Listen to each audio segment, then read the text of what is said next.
Hi, Greta friends. This is Freya, and thank you so much for being here. So I allowed this to completely dry, and I still have glitter on my desk from when my daughter did a project. So it is getting all over my art stuff, which I'm totally fine with. I love glitter. But anyways, if you're seeing, I don't know if the camera can pick up on it, probably not, but I've got glitter on my hands, on my face, on my art, and yeah, it's totally fine. I think Piper even has some glitter on her. Anyways, so I allowed this to dry and I left it for a minute. And what I'm realizing is it's still early stages, but I don't like the shape of the bindi. And that the reason for that is because in Indian culture, the bindi is round and there's, it's a circle. It's not an oval. Very, very specific. It has a whole lot of meaning in the circle, in where it's placed, in the color it is, etc. So I don't know. I like the idea of it, but I don't like the shape of it. Yeah, so I'm not going to worry about it, but it's just something I wanted to point out. Things sometimes like they change, it was this shape and color that prompted me to do the portrait and to like draw the face around the what is going to become the bindi, which is a round red dot in the middle of the forehead. So it's okay, things change and we just have to adapt, but I'm still gonna try to work with it in the sense of, okay, maybe that did not work out, but I can like modify it, I don't have to keep the oval. I still do want to like make her eyes kind of look this way. Let's see here.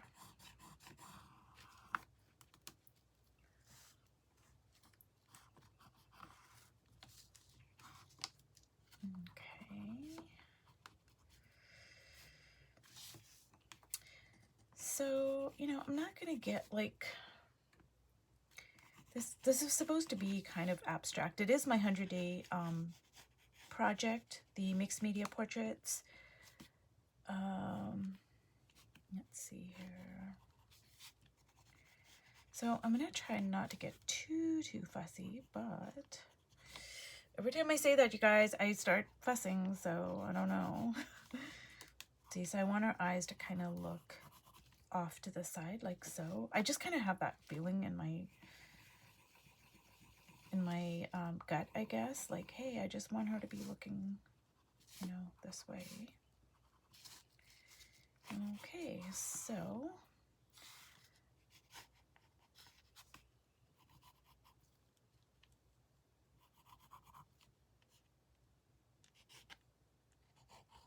now I am going to try to retain some of the background. I don't know. I was going to keep some of this, the black sun over here, but I don't know. It's looking a bit strange where it's placed. So I don't know. Everything's still in, beginning stages. I guess the big takeaway for this particular video and, me doing this piece, and the big takeaway for me too is that I think a great starting point in a art journal spread is to do something abstractedly and then work around it. Like, do your whole spread around the abstract piece and then just see what happens, because even though it might change, like see over here, it was the oval sun that said, oh, I'm going to turn this into a bindi and it's going to be an abstracted face for my mixed media 100-day project thing, but because the bindi is so big and it might be a bit abstract, but then now it made this whole thing happen, but now I'm going back to it and I'm looking at it and I'm like, I don't like the shape. The shape doesn't really fit what I'm trying to do, blah, blah, blah. So it's okay. It's a starting point. It's not the destination. And that's a good way to look at it. So what I'm going to do now, because this is really bothering me now because it can't be an oval. It has to be a circle. So what I am going to do, I'm still going to make it pretty big, but I'm gonna make it into a circle. And I don't know if I'm gonna, I don't know. It should be red, but I can keep some of the orange in there actually.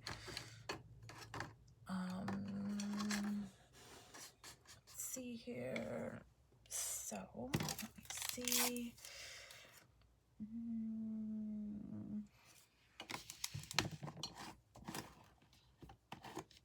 So a good way to look at things, you guys, at least this is what I do, is to, for any piece of art really, but I think in art journaling, it just becomes a little bit easier to do because art journaling is so personal. It's so open-ended. Rules just tend to fade away, you know?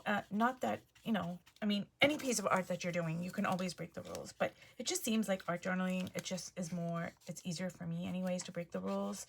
But, you know, it's good to have things in mind, of course, but to always be open to them changing. So that's what I tend to do, is like, oh, you know, this is a starting point. It's not necessarily the destination.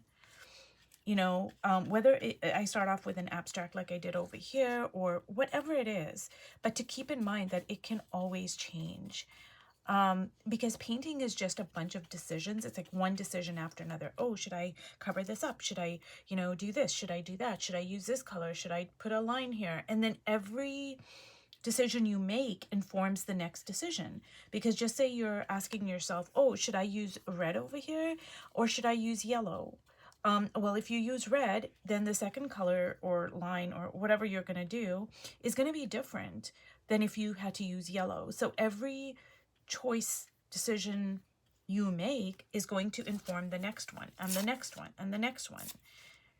And so, you know, it's kind of like painting is like it's like a moving kind of a thing. It's not static. So it's a moving problem to be solved. But by problem, I don't mean that in any kind of negative way. I'm talking about like a problem, like in, say, a math equation. It's just a fact. It's just a problem to be solved. It's not a problem like, oh, it's a big problem, like in that sort of way. So I hope I'm making myself clear. So yeah, you know, just to look at it like it's a moving, painting is a moving process and it's not static. So yeah, every decision that you make is going to inform the next decision and the next one and the next one. And that way I don't get too bogged down in, oh, well, it didn't work out and I had my idea that I was going to, you know, blah, blah, blah. Because I can do that sometimes, honestly. I'm getting better at it though, but yeah. So I'm kind of liking the way it is turning out here.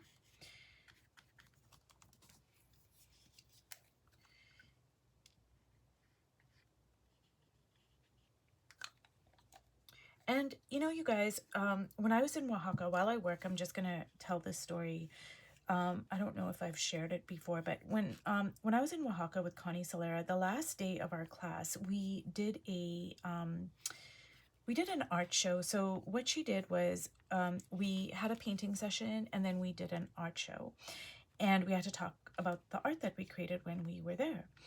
And what happened is I went immediately, I got up early in the morning, I went immediately to my, you know, she had all these easels set up in our workstation.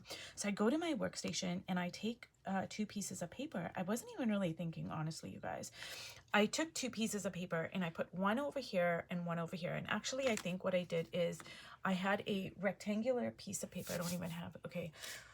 So this is such a bad example, but just say I had like a rectangular piece of paper. So I stick a piece of paper like this, and then I stick a piece of paper that was more, you know, like this way, right? And I just kind of stuck it together. I go in there, I make these, I paint these shoulders and breasts, and then I go up onto the face, and then I untacked the bottom part. And what I realized later, like when I came home and I was like, you know, just kind of processing the whole experience, is that even though I didn't use the bottom part of the painting, the bottom part of the painting was what got me to the top part of the painting. And it changed my painting style, what I did on the top part of the painting, which was my face. So I hope I'm explaining this like clearly, but basically sometimes even though I changed that got me to this. Does that make sense what I'm saying? It's not so much about, oh, did I keep the whole thing. I could even cover this whole bindi part. You know, I could cover that whole entire thing. It doesn't matter because it was that got me to here. So whatever happens, whether I keep it or whether I cover it up, that's not the point even, really. The point is everything that you do on your page matters, and it leads you to the next part. And if you cover it all up, it doesn't matter because it got you here. And I guess that's the same, that's true for life too, maybe, huh? So yeah, art and life, there's so much to learn from, you know, what we learn on the, in our paintings. It mirrors life in so many ways. So I'm gonna like let all this dry, and I'm really loving this, you guys. It's really like she's got a lot of personality. I'm really loving so much of what's going on. And see, I'm feeling much better about the shape now. I still got to get it more rounder. It's got to be more perfectly round, but I like the fact that it's so big, and the shape is the way it should be now.